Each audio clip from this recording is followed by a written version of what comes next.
সদায় ঘাঁহ কাটবা আহি থাকোঁ এইটো বাটটো মাৰি থৈ দিছে এইটো আচ্ছা এতিয়া যাম কেনে কৰি এতিয়া গচাব লাগিব এতিয়া গুচাই কিনে যাব লাগিব একচুৱেলি ছাগলীৰ কাৰণে বহুত না অত্যাচাৰ সেইটো কাৰণে মানে এই বস্তুটো দি থৈ দিছে মই বাৰু ধান খাব যায় এইবিলাক ছাগলী কেনে হেন কৰিছে এইবিলাক ধান খাই অৱস্থা নোহোৱা কৰি দিছে চাচোন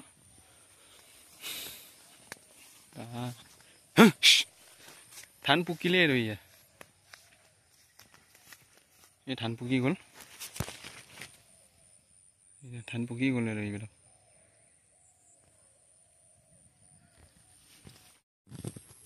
নমস্কাৰ বন্ধুসকল আজিও মানে বহুত দিনৰ মূৰত ঘাঁহ কাটিব আহিলোঁ এই গাইজনীৰ কাৰণে ঘৰত এজনী গাই আছে কি পাওঁ কি নাপাওঁ অলপ লৈ যাওঁ কাটিব আৰু হিমিলিয়াই আহিছে পুৰা এইটো বুনি ধান থাকে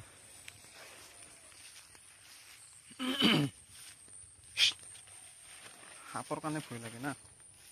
বাপৰে বাপ এইবিলাক ধান পুৰা কমপ্লিট হৈ গ'ল আৰু দুদিনমান পিছত আৰু নাৰা ওলাব নাৰাকে লৈ যাম দে কাটি আৰু কেঁচা ঘাঁহটো পাৱাটো সম্ভৱ কথা এইটোতো ঘাঁহ নাই গোটেই ফুলি গ'ল এইবিলাক কিছু ঘাঁহ আছে এইবিলাক কাটি লৈ যাম দে আৰু কি কৰিবি উপায়টো নাই ঘাঁহ এইবিলাক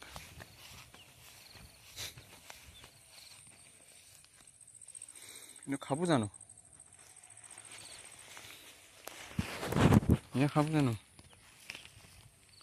ফুলি গৈছে নাখাব জানো এইকেইটা মোৰ কনফিউজ লাগিছে যে উপায়টো নাই আৰু নিবাতো লাগবই ভাই ক'ত ঘাঁহ পাওঁ নাপাওঁ মানে ঘৰত মানে গাই এজনী আছে ঘাঁহৰ কাৰণে মানে মাথা বেয়া হৈ গৈছে কি কৰিম কি নকৰিম ঘৰত থাকোঁতে বাঁহৰ পাত দিছিলোঁ এতিয়া আজি মই অহা নাছিলোঁ মোটামুটি 4-5 দিনমান আজি এইবিলাক ঘাঁহ কাটিব আহিছোঁ নাখাবই কিজানি তথাপিতো নাখালেওতো উপায়টো নাই আৰু এইবিলাক ফুলি গৈছে এইবিলাক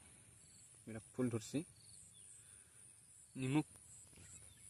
চিটাই দি পানী চানী এনেকৈ নিমখৰ লগত কিবা কৰি হ'লেও মানে কিবা এটা কৰিব লাগিব খেৰ নাই খেৰ মতে পুৰা চাফা হৈ গৈছে খেৰ